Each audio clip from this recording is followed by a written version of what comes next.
Gjeneta ka reaguar publikisht pas shpërndarjes së videos ku Drilon Rama dëgjohet duke e lutur atë për një takim.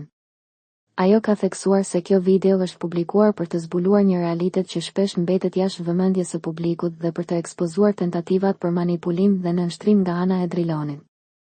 Në një deklaratë të shpërndarë në rrjetet sociale, Gjeneta ka sqaruar se videoja ka si qëllim të tregojë sjelljen e Drilon Ramës dhe përpjekjet e tij për të denigruar dikë tjetër publikisht. Ajo ka theksuar gjithashtu se ky lloj presioni dhe manipulimi nga ana e tij ka qenë një sjellje e përsëritur.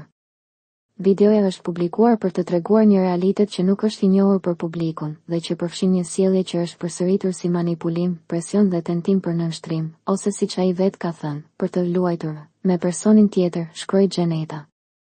Pas shpërndarjes së videos, rasti ka kaluar në shqyrtim nga Agjencia për Mbrojtjen e të Dhënave Personale, e cila ka vlerësuar se publikimi i videos është në kundërshtim me ligjin, sipas nenit 202 të Kodit Penal të Kosovës.